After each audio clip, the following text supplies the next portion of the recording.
Donkey Kong Country returns for the Wii, and also Donkey Kong Country returns for the 3DS. What a return for this monkey. Of course, the Donkey Kong series has always been franchised. Really amazing with Rare's developers at the beginning with the first three games, not doing so good after that, and then finally coming back with these two games. Now, obviously, I'm making this right before the remake of it comes out on the Switch next year, as it's obviously not out yet, but I wanted to, because this game is really amazing. So now, let's get on to the grand return to Donkey Kong Country, and why he returned, I guess. Yeah, this game starts off like a lot of Donkey Kong games nowadays. Something about taking the island or all their bananas. Man, these villains gotta find something new than just taking someone's food. And it starts like every game, beating the person that comes in your house and kicking him out with some epic style and cutscenes apparently, because this is where you spend most of the budget on. It's like every Donkey Kong game. Run, jump, platform, have a roll jumper there, smash things down on the ground on rocks, essentially, or whistle, essentially. This is like every other Donkey Kong game. Use motion controls or button control if you're playing on a 3DS, like, or what it is. So, yeah. Essentially, this is a pretty good game to come back to your roots, essentially. Essentially, you haven't had a Donkey Kong platform like this, obviously, since the original ones in 64, but it's nice to finally have a style like this after so long of really bad games in between that.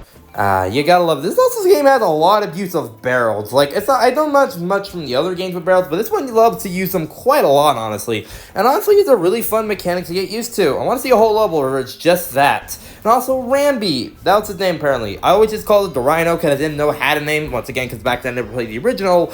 But hey, always nice to have this tough nut with you. Also, the collectibles. Whether it's the Kong letters or puzzle pieces, they're collectibles, essentially. Essentially, the puzzle pieces are whatever. You get some images, some extras. They're kind of a neat little extra. The Kong letters, getting all of them in one level, and every world gets you to the Temple World. And these Temple Worlds are hard. Let me just tell you. They're going to be pretty difficult at testing your entire limits, because most of these are pretty difficult. Unless you're the Temple of World 3, then you're just kind of easy, and you're just kind of a whatever level, honestly.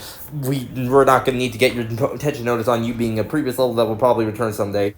Also, you gotta love the controls here. Honestly, they're pretty good. This is on the Wii or 3DS, depending on which one you want to like. It can be the other way around. But also the enemies. I do like all the enemies and everything it throws at you. And also the bonus rooms. For collecting the other collectibles, like I said, with the puzzle pieces, you have some bonus rooms for the levels. And these are like pretty neat, honestly. You either have like some platforming challenges, or you gotta shoot yourself out of barrels to collect all the collectibles, or you have to jump on a spring to get them all high in the air. It's some neat stuff, honestly, that most Donkey Kong games always brings back now, like Tropical Freeze. You gotta love these, honestly. They're probably one of the most creative parts of the entire game. And next up, we have the minecart levels. Let me tell you, this is like returning from the original games. Half of these are like hit or miss. Sometimes they're good, sometimes they're the worst of ever, like 8-3. Like, just don't play this level. It's not fun. Like, oh my god, it took too long to beat this one level. It was so bad. But yeah, these are like hit or miss, especially in World 4, where they take big use of this, because that's basically half the world seen with the minecart levels.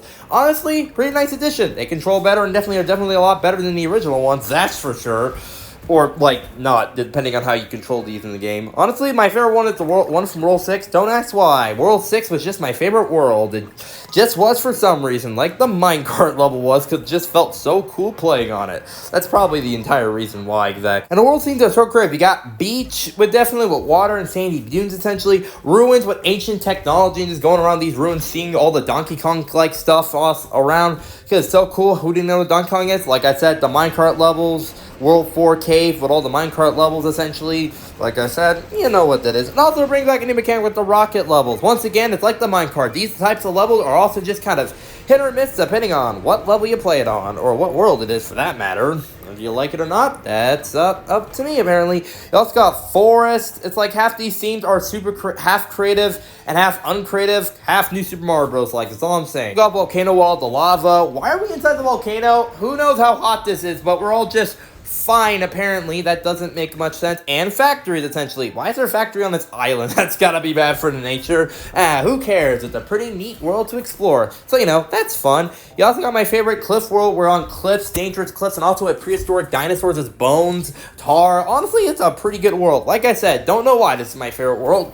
It's just kind of, I don't know, I just kind of think it looks cool, more cooler than the rest of them, honestly. The bosses are pretty neat. They're pretty easy. I mean, almost all of them are pretty easy, but, like, they're more creative and have a unique idea. More than what New Super Mario Bros. Is willing to pump out, I'll tell you that much, with unique attacks, unique designs. Honestly, it's some good stuff, honestly. Like, honestly, it's really good. It's pretty amazing. And after you fight the boss, you fight the thing that hypnotizes it, and you get to punch the crap out of it. Look at that. Look at them. You're just kicking their ass. Overall, Donkey Kong Country Returns is a pretty amazing take back to the Donkey Kong's roots, honestly. It's pretty good, honestly. We never went back to it after Tropical Freeze, but it's always nice to finally see a good Donkey Kong game. Overall, really amazing game. I got a lot of this inspiration from Shocktopus on YouTube. Go check him out. Also, next time, more Yu-Gi-Oh! Diantha Pokemon video games. Until next time, see ya!